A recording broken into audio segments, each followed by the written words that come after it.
खुलुमबाय। बड'लेण्ड रादाब नायगिरि बयनिसिमबो फुंबिलिनि गोजोन हामलायथि बावहरबाय। दिनै 24 जुलाइ 2025 इं मायथाइनि सानसेनि फानजामुथियाव थानाय राशिफोरखौ फरायथिनो लाबाय।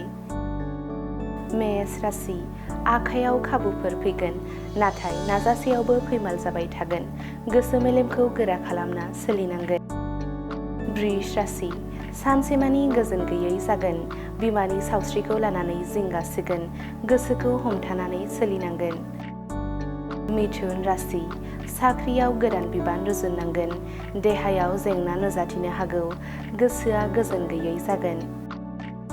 कर्कट राशि, गोसोआव गोजोन गैयै थासारि सोमजिनो हागौ। लुबैनाय बादि साख्रि मोननो हायैयाव गोसोआ बायगोन। गुबुन थावनियाव थाहैनांनो हागौ। सिंह राशि, गोब्राब समजों जुजिनांगोन। बिसि फिसायनि गेजेराव खोथा गोरोबलायै जानो हागौ। खामानिखौ लानानै गोसोआ उसुखुथु जागोन। कन्या राशि, दावबायनाय समाव लामा सामायाव हेंथा मोननो हागौ। गुबुननि मदद मोननो गोब्राब जागोन। सांग्राङै थानांगोन। तुला राशि, दाय दसफोरा गोसोखौ गोजोन गैयै खालामगोन। इसोर सिबिनायाव गोसो होनांगोन। दुखुथिया सुबुंनि मदद खालामनो हायोब्ला गाहाम। वृश्चिक राशि, थांखियाव सौहैनो गोब्राब जागोन। हाबा हुखायाव गोसो होनो बोलो थानाय नङा। गावखौ जोथोन लानांगोन। धनु राशि, खैफोद साग्लोबनो हागौ। लोगोफोरनि मदद होनाय मोनगोन। सोमोन्दोआ गोरासिन जागोन। मकर राशि, मोजां मोननाय हिन्जावजों जुलिनि रादाय खागोन।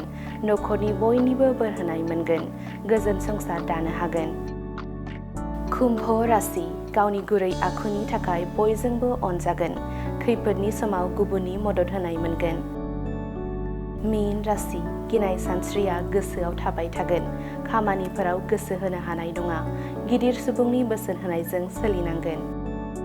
दिनैनि राशि फरायथिनाया एसेनोसै। बेजों लोगोसेनो दिनैनि साना बुहुमनि साफ्रोमबो सुबुंफोरनि थाखाय गाहाम जाथों, बेनि थाखाय बड'लेण्ड रादाब नखरनि जानानै इसोरनि खाथियाव आरज गाबनाय थाबाय। गोजोन्थों।